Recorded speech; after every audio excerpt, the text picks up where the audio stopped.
L'apprentissage hybride combine les méthodes traditionnelles en présentiel avec l'éducation en ligne. Ce modèle réunit le meilleur des deux mondes en utilisant la technologie pour améliorer l'apprentissage tout en conservant les avantages de l'enseignement en personne. La première caractéristique est la flexibilité. Les élèves peuvent accéder aux ressources en ligne à tout moment, ce qui leur permet d'apprendre à leur rythme et de revoir les concepts difficiles autant que nécessaire.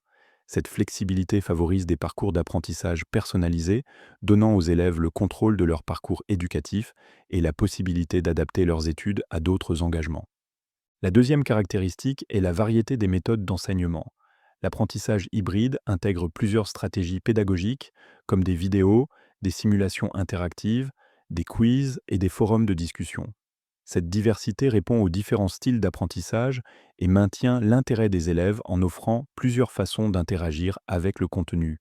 Elle permet aussi aux enseignants d'utiliser des analyses de données pour suivre les progrès et ajuster leurs méthodes. La troisième caractéristique est la collaboration renforcée.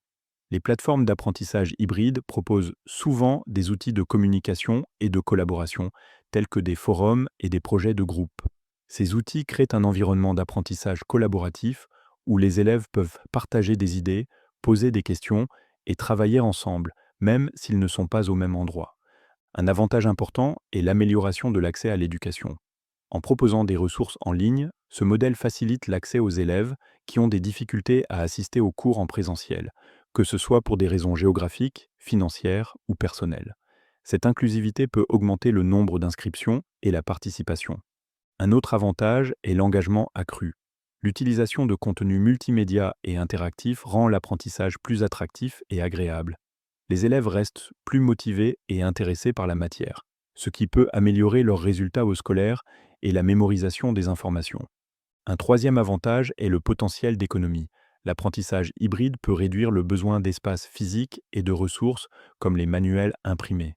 Il permet aussi aux établissements de toucher un public plus large sans augmenter significativement les coûts, rendant l'éducation plus abordable pour les institutions et les élèves. Une première limite est la fracture numérique. Tous les élèves n'ont pas un accès fiable à Internet ni aux technologies nécessaires, ce qui crée des inégalités dans les chances d'apprentissage. Une deuxième limite est la nécessité d'autodiscipline. L'apprentissage hybride demande aux élèves d'être motivés et organisés, car ils doivent gérer leur temps efficacement et suivre leurs études sans supervision constante. Certains élèves peuvent rencontrer des difficultés à cet égard, ce qui peut entraîner des taux d'abandon plus élevés. Une troisième limite est la réduction possible des interactions en face à face. Même si les outils en ligne facilitent la communication, ils ne remplacent pas totalement l'expérience des échanges en personne. Les élèves peuvent manquer les bénéfices sociaux et émotionnels d'être en classe, comme créer des liens avec leurs camarades et recevoir un retour immédiat des enseignants.